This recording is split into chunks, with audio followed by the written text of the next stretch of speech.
El sonido de la copa de vino estrellándose contra mi camisa cortó el ambiente de la fiesta de compromiso como un disparo. Nadie se movió, ni las mujeres junto a la mesa de los dulces, ni los amigos del novio reunidos cerca de la barra, ni siquiera Marta, mi hijastra, cuya sonrisa se había convertido en una mueca de desprecio apenas unos segundos antes, cuando me humilló delante de casi 200 invitados. El vino tinto resbaló por mi camisa blanca mientras un niño que no tendría más de 3 años miraba a Ricardo y decía, con la voz más clara del mundo, «Papá». Se podía sentir como el aire desaparecía del salón. La cara de Vanessa se quedó tan pálida que pensé que se iba a desmayar. Ricardo se quedó paralizado a su lado, con la boca abierta, mirando a la mujer que acababa de entrar en el salón de la mano de aquel niño.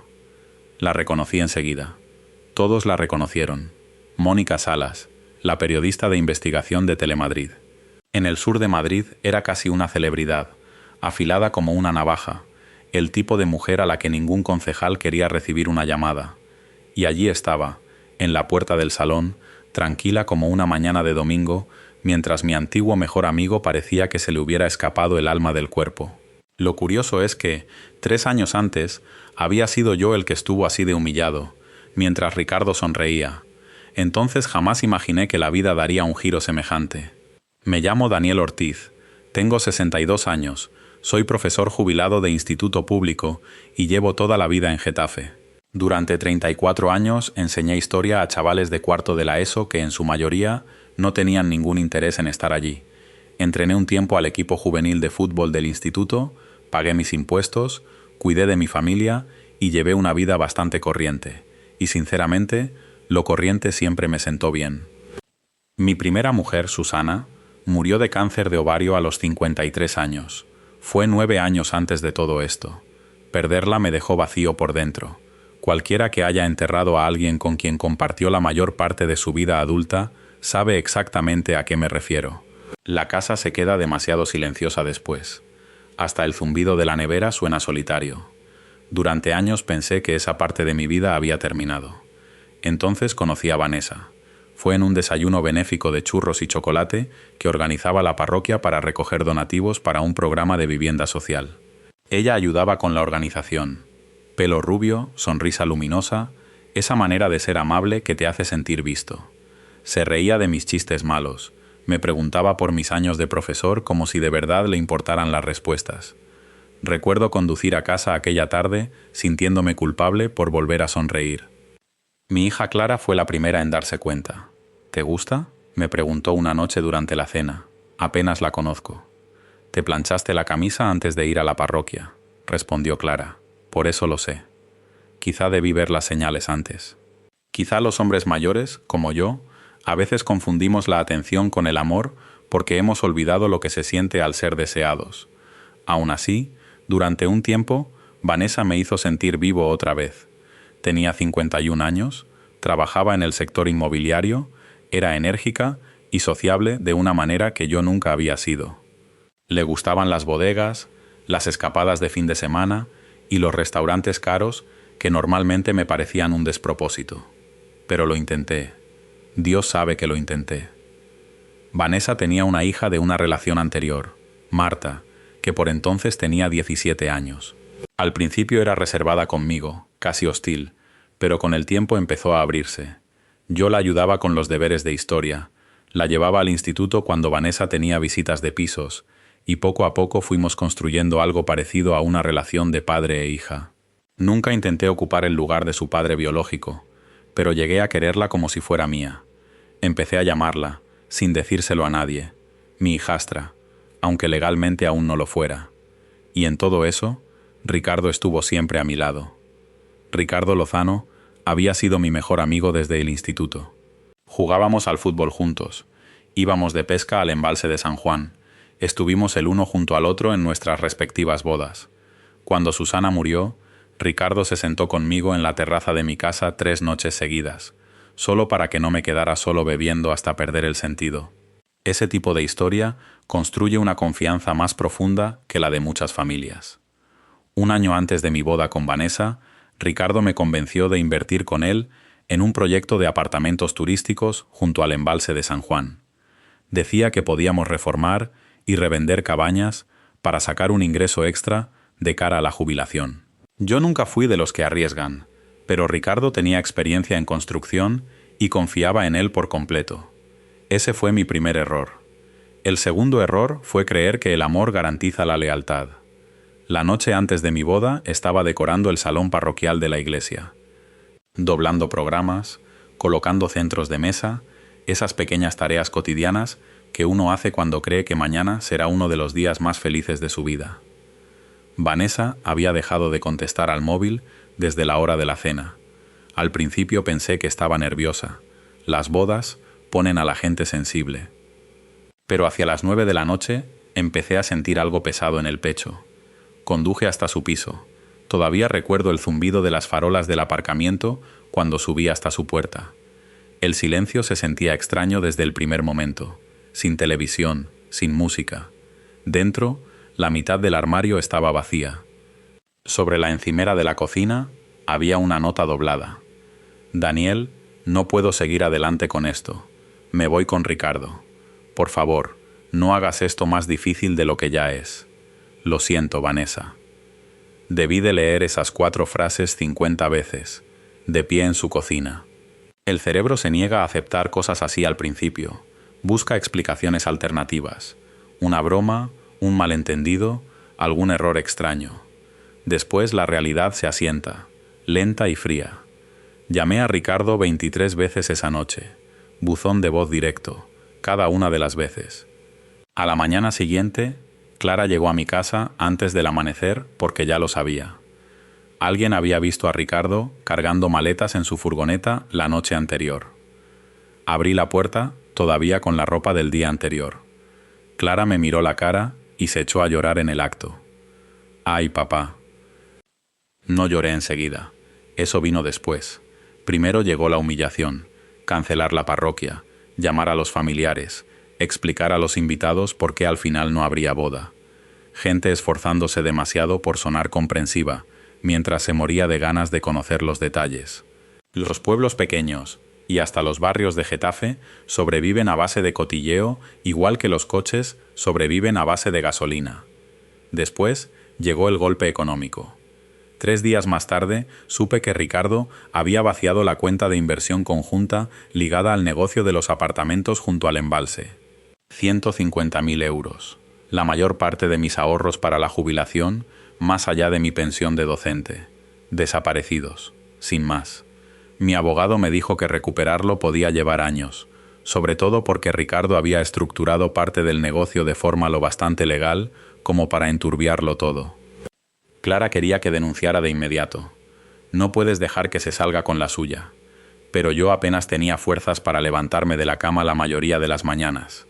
Aquel primer año pasó como una nube de soledad y vergüenza. Me jubilé antes de lo previsto porque enfrentarme a los compañeros se volvió insoportable. Dejé de ir a misa con regularidad porque no soportaba las miradas de lástima. Hasta ir a hacer la compra se sentía humillante, porque todo el mundo lo sabía. Lo peor no fue perder a Vanessa. Fue perder mi sentido del criterio. Me preguntaba una y otra vez lo mismo. ¿Cómo pude equivocarme tanto con las 2 personas en las que más confiaba? Y también perdí, sin quererlo, a Marta. Ella se fue con su madre, y en los meses siguientes dejó de contestar a mis mensajes. No la culpaba. Era joven y estaba confundida, pero aquella pérdida silenciosa dolía casi tanto como la de Vanessa.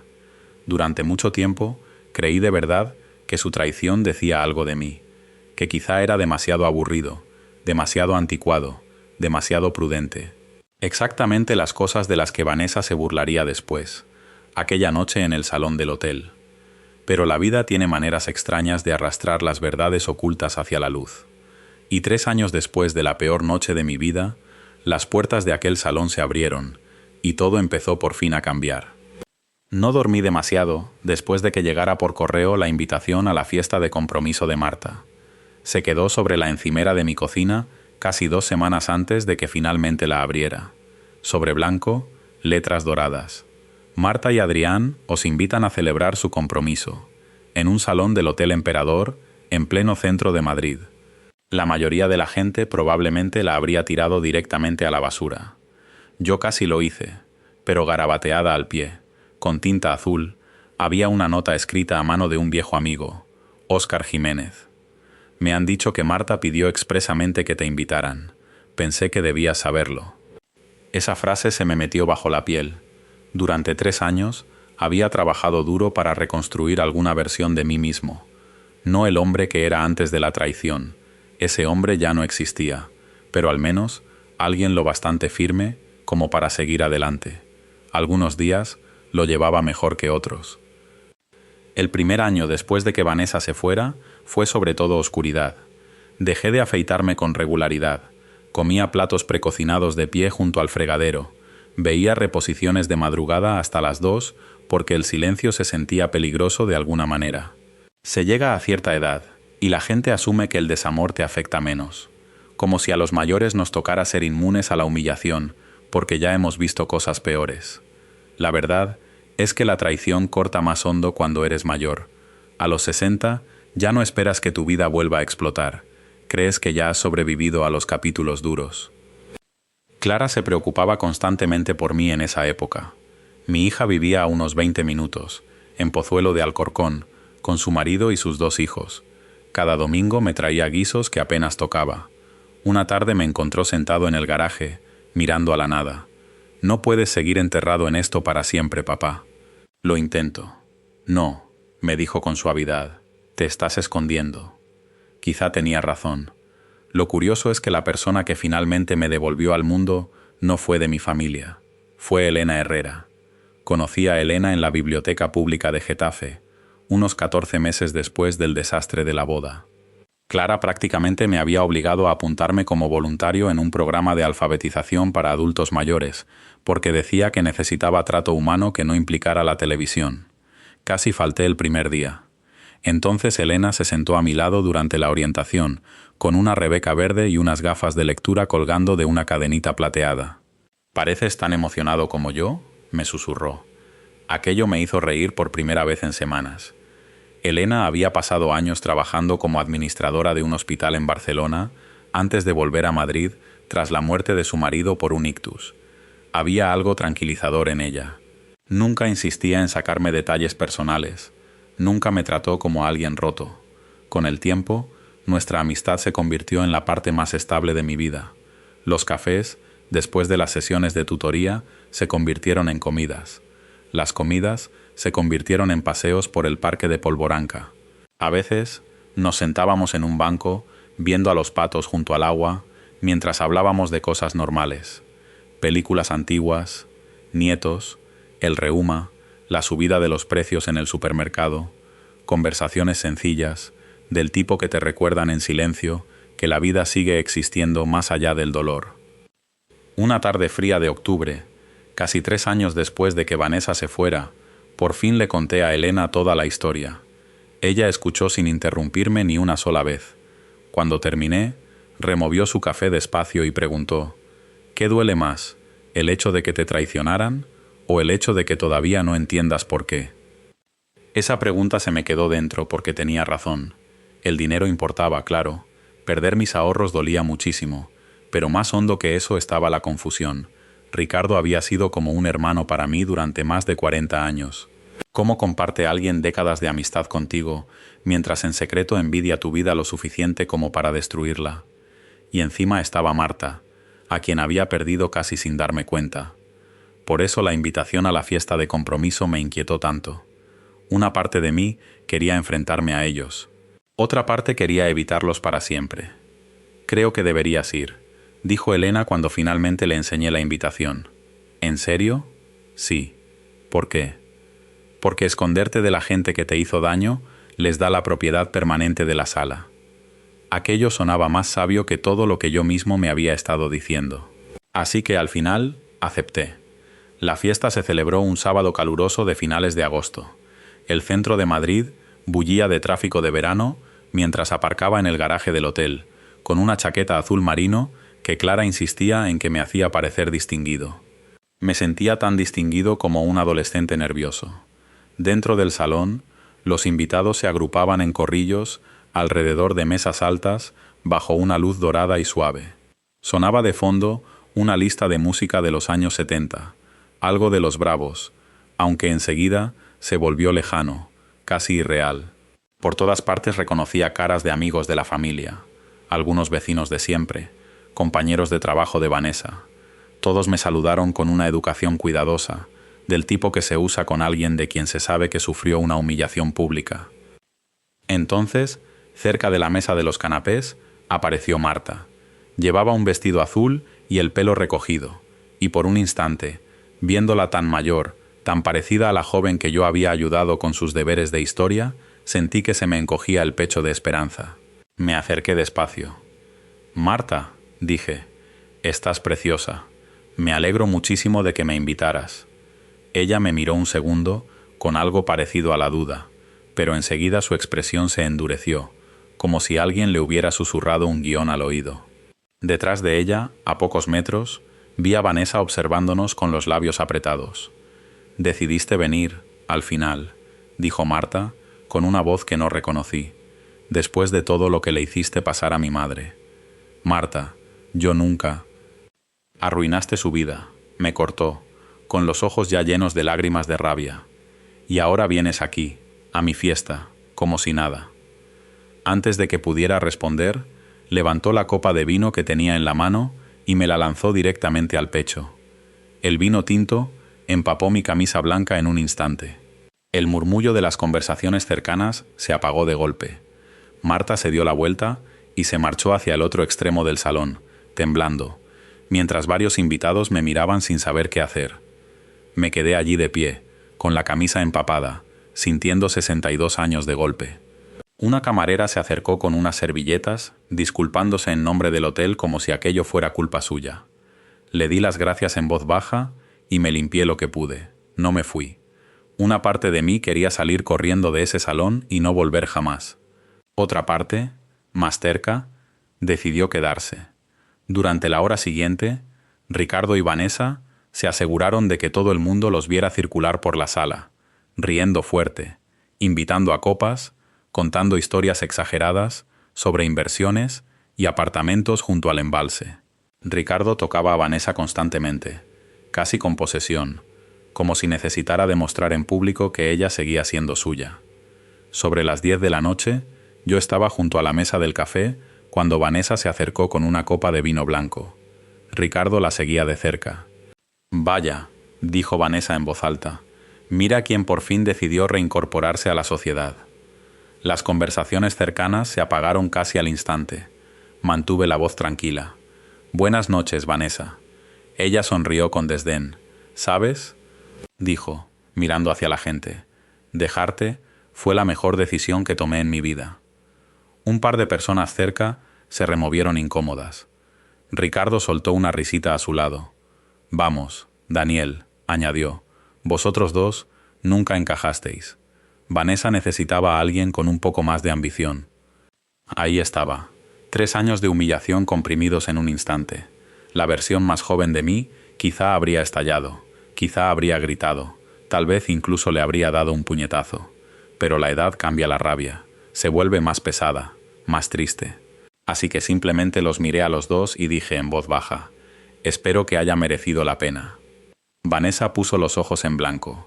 Ricardo levantó su copa con una sonrisa de suficiencia, y entonces las puertas del salón se abrieron. Una mujer entró sujetando de la mano a un niño rubio pequeño. Todo el salón la reconoció al instante. Mónica Salas, la periodista de televisión. La cara de Ricardo se puso blanca como el papel. La copa se le escurrió de la mano y se hizo añicos contra el suelo de mármol. El niño lo señaló directamente. «¡Papá!». Nadie respiraba. Vanessa miraba a Ricardo como si nunca lo hubiera visto en su vida. Y Mónica, tranquila como una mañana de invierno, miró directamente a Ricardo y dijo, «Tenemos que dejar de mentir a la gente». Durante unos segundos, después de que Mónica hablara, nadie en aquel salón parecía capaz de moverse. La música seguía sonando bajito por los altavoces del hotel, pero sonaba distante, casi irreal frente al silencio que pesaba sobre la sala. Ricardo parecía un hombre al que se le hubiera parado el corazón. Vanessa se giró hacia él despacio. «¿De qué está hablando?». Ricardo tragó saliva. «Vanessa, ahora no». El niño apretó la mano de Mónica y volvió a mirar a Ricardo, esta vez con un reconocimiento evidente. No había confusión en la cara del pequeño. Había familiaridad. Eso fue lo que hizo que la sala se sintiera tan incómoda. Aquello no era un malentendido. Aquel niño lo conocía. Mónica se mantenía erguida, con un blazer azul marino y vaqueros, completamente serena mientras el caos se extendía a su alrededor. Intenté resolver esto en privado, dijo con calma, durante más de 3 años.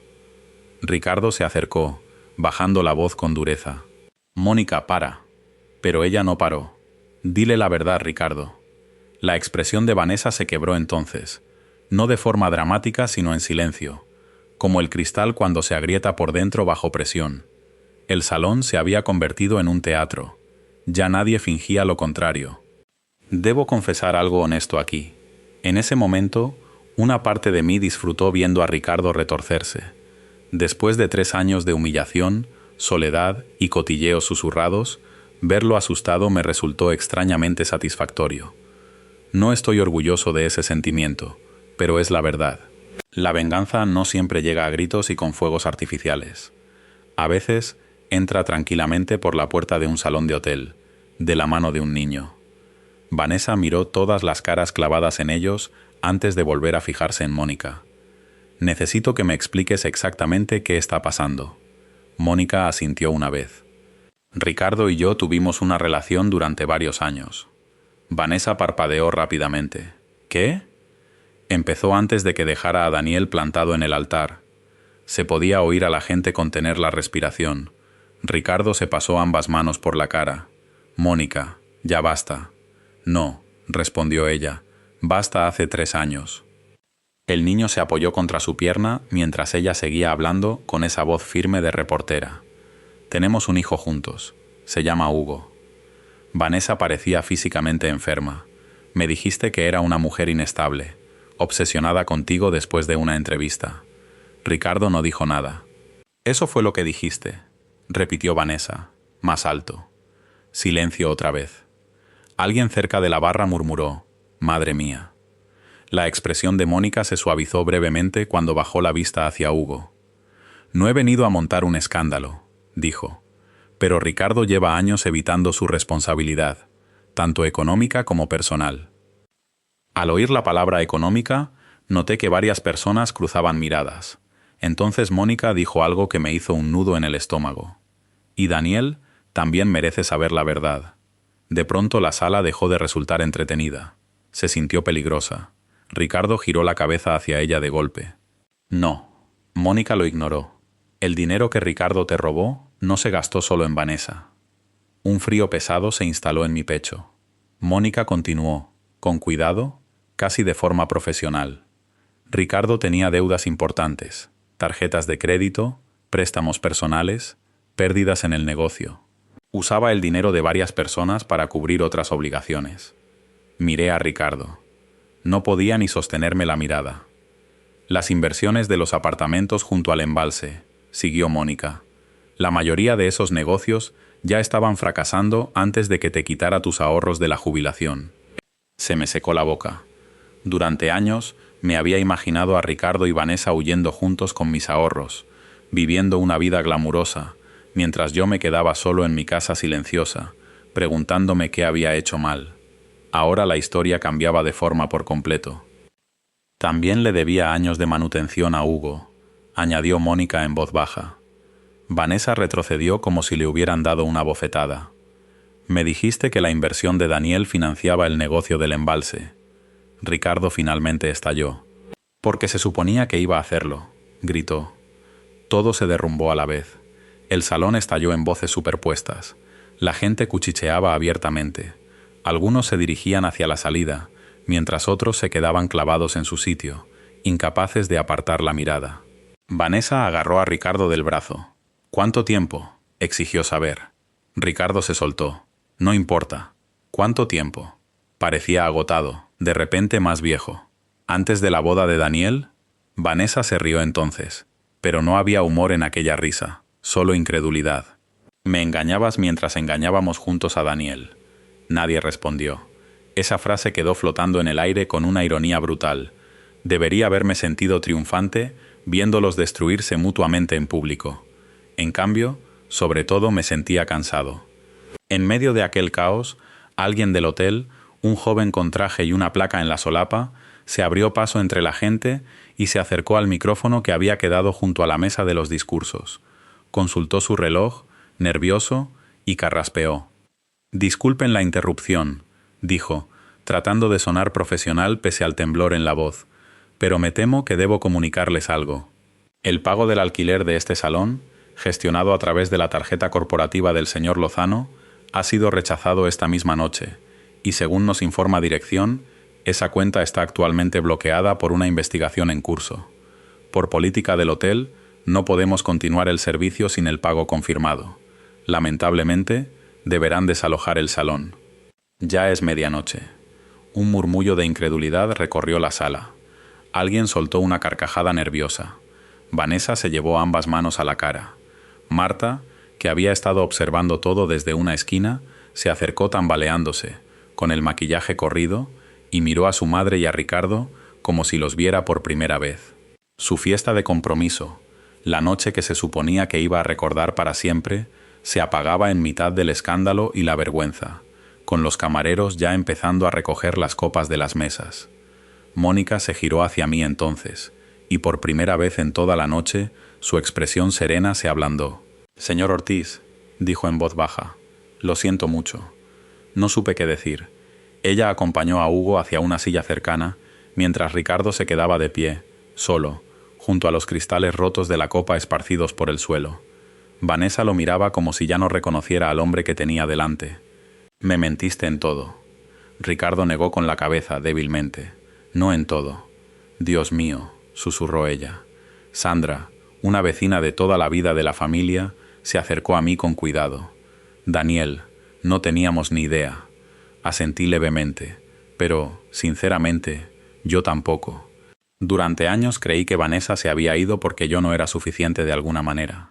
No lo bastante emocionante, no lo bastante rico, demasiado prudente, demasiado previsible. Cuando alguien te abandona en público, el cerebro busca desesperadamente defectos que lo expliquen. Asumes que el amor fracasó porque tú fracasaste. Pero de pie en aquel salón, viendo cómo se desmoronaban décadas de mentiras alrededor de Ricardo, empecé a entender algo importante. Su traición nunca había tenido que ver con mis carencias, tenía que ver con el hambre de Ricardo. Nada era nunca suficiente para hombres como él, ni la amistad, ni la lealtad, ni el amor. Consumían todo a su alrededor tratando de llenar agujeros dentro de sí mismos. Marta se acercó de pronto hacia mí, con los ojos llenos de lágrimas. Daniel podía ver la vergüenza genuina llegando por fin a su rostro. No porque me hubiera hecho daño a mí, sino porque ahora entendía que a ella también la habían engañado. No lo sabía, susurró. Yo creía en ella. Aquello me sorprendió más que ninguna otra cosa. Ricardo se dejó caer en una silla y se tapó la cara con las manos, mientras la gente alrededor del salón evitaba mirarlo directamente. 3 años antes había salido de mi vida caminando con paso triunfal. Esa noche parecía deshecho. Mónica al final se sentó a mi lado, cerca del borde de la sala. De cerca, parecía más agotada que enfadada. «Descubrí lo de tu dinero hace casi 2 años», admitió en voz baja. «Llevo colaborando con los investigadores desde entonces». «¿Investigadores?», asintió. «Hay varias denuncias relacionadas con los negocios de Ricardo». Cerré los ojos un momento. Así que Clara había tenido razón todo el tiempo. Debía haber insistido más por la vía legal entonces. Pero el duelo y la humillación me habían dejado sin fuerzas para pelear. «Lo siento», repitió Mónica. «Hugo y yo nos beneficiamos de un dinero que nunca debieron quitarte». La sinceridad de su voz me llegó hondo. A diferencia de Ricardo, ella no estaba escondiéndose de su responsabilidad. Al otro lado del salón, Vanessa estaba sentada sola, mirando el mantel sin expresión, mientras Ricardo permanecía aislado, a varios metros. Ninguno de los dos parecía victorioso ya. Lo curioso es que yo esperaba que la venganza, si alguna vez llegaba, se sintiera emocionante. Pero sentado allí, viendo los restos de las decisiones de todos, sobre todo sentía tristeza por todos nosotros. 3 vidas arruinadas por el egoísmo y el engaño, quizá más. Al final, salí en silencio del salón, necesitando aire fresco. Los camareros Ya empezaban a recoger las últimas mesas y apagar las luces. La noche de agosto se sentía fresca contra mi cara al salir por la puerta del hotel, y allí, esperando junto a mi coche bajo las luces del aparcamiento, estaba Elena. Levantó la vista de su libro enseguida. Tenía el presentimiento de que esta noche se iba a complicar. Algo se rompió dentro de mí entonces. No de dolor esta vez, sino de alivio. Caminé hacia ella despacio y dije las palabras más verdaderas que había pronunciado en años. Creo que por fin entiendo que nada de esto tuvo nunca que ver conmigo. Elena no me pidió detalles enseguida. Eso era una de las cosas que más me gustaban de ella. Algunas personas, al oír una noticia así, se lanzan a hurgar en ella como periodistas buscando titulares.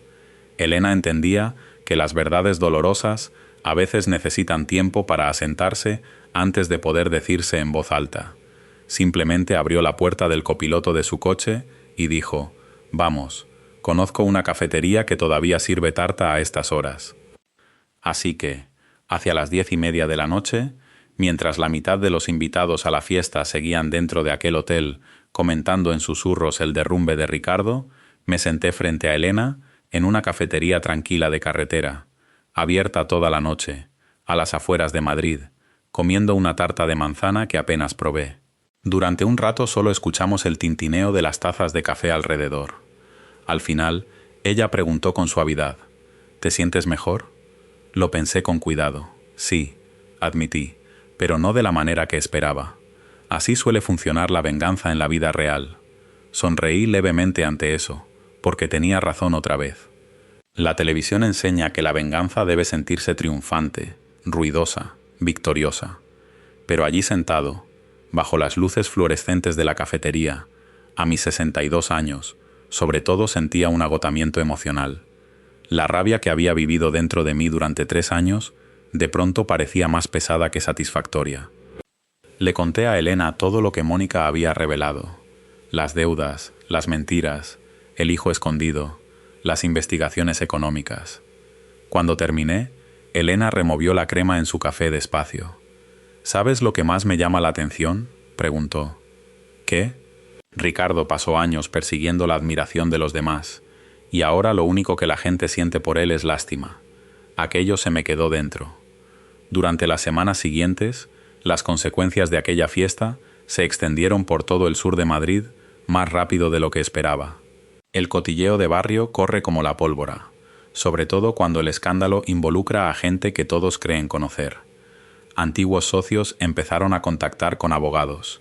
Un periódico local publicó una noticia sobre denuncias económicas relacionadas con los negocios de Ricardo junto al embalse. Al parecer, mis ahorros desaparecidos no eran los únicos fondos esfumados. Otros 3 inversores tenían historias parecidas. Un matrimonio jubilado perdió casi 75.000 euros. Otro hombre perdió el dinero destinado al fondo de cuidados de su hijo con discapacidad. Cuanto más profundizaban los investigadores, peor se veía todo. Clara quería sangre. «Te juro por Dios, papá, que si no lo denuncias ahora mismo, te voy a arrastrar yo misma al despacho de un abogado». Estábamos sentados en mi mesa de cocina, mientras mi nieto Mateo jugaba tranquilamente en el salón. «Me lo estoy pensando», le dije. «Ya te lo has pensado bastante». No se equivocaba, pero algo había cambiado dentro de mí después de aquella noche. Durante años me había imaginado la venganza como una línea de meta, un desenlace emocional glorioso donde Ricardo y Vanessa por fin sufrieran lo que yo había sufrido. En cambio, ver cómo se derrumbaban sus vidas, sobre todo, me recordó lo destructivo que se vuelve el rencor cuando no se controla. Eso no significa que los perdonara con facilidad, ni mucho menos. Algunas mañanas todavía me despertaba enfadado, sobre todo cuando revisaba mis cuentas. Perder aquel dinero cambió mi jubilación de manera permanente. Vendí mi barca de pesca. Cancelé planes de viaje que Susana y yo habíamos soñado alguna vez. Hasta cosas sencillas, como cambiar el tejado envejecido de casa, se convirtieron en cálculos angustiosos. Las consecuencias duran más a nuestra edad porque hay menos tiempo para recuperarse económicamente. Aún así, no podía quitarme de la cabeza lo que Elena me había dicho en la cafetería. Ya nadie envidiaba a Ricardo. Le tenían lástima. Y la lástima es un castigo solitario. Cerca de un mes después de la fiesta, llamaron a mi puerta de una manera que nunca esperé. Vanessa. Estaba en el porche, con vaqueros y un jersey gris holgado, y parecía mayor de 54 años por primera vez desde que la conocía. No físicamente mayor, exactamente. Solo cansada, de una manera más profunda. Casi no la dejó entrar, casi. Nos sentamos incómodos en mi salón mientras la lluvia repiqueteaba suavemente en las ventanas. No estaba segura de que fueras a abrir la puerta, admitió. Yo tampoco estaba seguro, respondí. Ella asintió. Durante varios segundos ninguno de los dos habló. Entonces Vanessa se miró las manos y dijo en voz baja: «Me lo merezco». La estudié con atención. Se había ido la confianza pulida que solía llevar como un perfume. Se había ido la sonrisa de suficiencia de aquella noche en el salón. Esa mujer parecía humillada. «Te debo una disculpa», dijo por fin. «Una de verdad esta vez». Una parte de mí quería mantenerse fría con ella. Al fin y al cabo, había ayudado a destruir mi vida. Pero otra parte recordaba algo importante. El rencor ya me había robado suficientes años. Así que escuché. Vanessa me explicó que, después de irse con Ricardo, las cosas al principio parecían emocionantes. Viajes caros, cenas de lujo, grandes promesas sobre futuras inversiones y apartamentos junto al agua. Pero pronto empezaron a aparecer grietas. Ricardo mentía constantemente, sobre todo con el dinero. Llegaban facturas sin abrir. Inversores llamaban de madrugada exigiendo explicaciones. Vanessa dijo que ignoró las señales de alarma porque admitir la verdad significaba admitir que había destruido su relación conmigo por una fantasía. Seguía insistiendo, confesó, porque enfrentarme a la realidad me daba vergüenza. Le creo también en eso. La vergüenza hace que la gente defienda decisiones terribles mucho después de saber que están equivocadas. Entonces me miró directamente, con lágrimas asomando. «Lo que dije en la fiesta de Marta», susurró, «fue cruel». «Sí», respondí con sinceridad.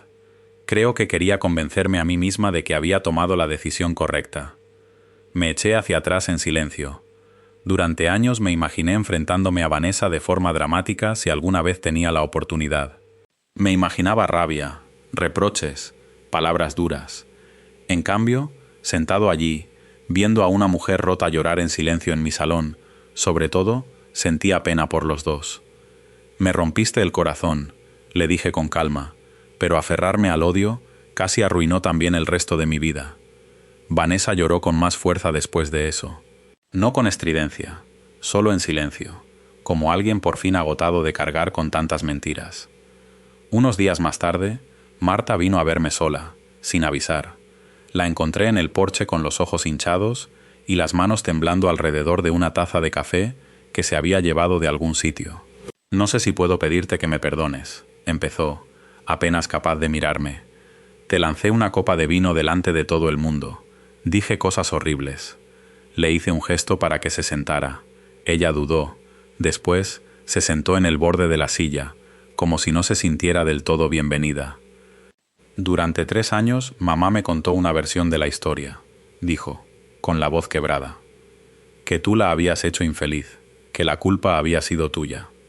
Yo quería creerlo, porque era más fácil que aceptar que había perdido a la persona que más se había preocupado por mí después de mi padre».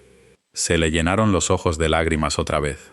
«Esa noche, cuando te vi entrar, sentí tanta rabia y tanta vergüenza al mismo tiempo que no supe qué hacer con ello. Y lo pagué contigo». La miré durante un largo momento, recordando a la adolescente reservada que se había convertido, poco a poco, en alguien a quien quería como a una hija. «Marta», le dije con suavidad, «te eché de menos cada día durante 3 años». Ella rompió a llorar entonces, de verdad, y yo me levanté y la abracé, dejando que llorara contra mi hombro como no lo había hecho desde que era una niña. No hicieron falta más palabras esa tarde. Algo, aunque frágil todavía, había empezado a repararse entre nosotros. Una semana después, Ricardo se puso en contacto conmigo directamente. Estuve a punto de ignorar el mensaje de voz. «Daniel, por favor, solo quiero hablar». Contra mi buen juicio accedí. Nos vimos en un parque cerca del embalse de San Juan, una tarde gris de octubre. Ricardo tenía un aspecto terrible. Ropa arrugada, ojeras profundas. El aire de suficiencia había desaparecido por completo. Durante varios minutos nos limitamos a sentarnos en un banco frente al agua sin hablar. Al final, Ricardo murmuró: «Seguro que piensas que soy un monstruo». Miré hacia el agua. «No», dije al cabo de un rato. «Los monstruos no suelen sentirse culpables». Ricardo se rió con amargura. «Te tenía envidia». Aquello me sorprendió lo suficiente como para girarme de verdad hacia él. ¿Envidia de mí? «Tenías estabilidad», admitió. «La gente te respetaba. Susana te quería. Tu hija te llama todas las semanas. Construiste una vida en la que la gente confiaba». No podía procesarlo, porque desde mi perspectiva, Ricardo siempre había sido el confiado, el carismático, el que se atrevía a arriesgar, al que todos admiraban. «Pasé años sintiéndome en segundo plano a tu lado», confesó en voz baja, aunque nadie más lo viera. Ahí estaba, no amor, no pasión, envidia. Una amistad de más de 40 años envenenada poco a poco por un resentimiento que yo jamás había sospechado. Ricardo se pasó ambas manos por la cara. «No espero que me perdones». «Tienes razón», dije con suavidad. «No deberías». Pero, extrañamente, me di cuenta de algo sentado allí a su lado. Ya no lo odiaba tampoco. El odio requiere energía, y por fin estaba demasiado cansado para seguir cargándolo. Un año después de aquella fiesta de compromiso, me casé una tranquila tarde de domingo junto a un lago del norte de Madrid. Sin gran salón, sin decoraciones caras, sin cuarteto de cuerda tocando música dramática, mientras los invitados fingían no juzgar los arreglos florales. Solo familia cercana, unas cuantas sillas plegables junto al agua, y una brisa suave moviendo los árboles mientras Elena caminaba hacia mí, sujetando un pequeño ramo de margaritas blancas. A los 63 años, por fin entendí algo que había pasado por alto por completo cuando era joven. La paz importa más que la representación. Clara lloró casi durante toda la ceremonia, no a gritos. Del tipo de llanto que sueltan las hijas cuando se sienten desbordadas al ver a un padre feliz otra vez, después de creer que quizá nunca se recuperaría. Mi nieto Mateo estaba a mi lado con una corbatita azul marino que se ajustaba cada 30 segundos porque pensaba que le hacía parecer importante.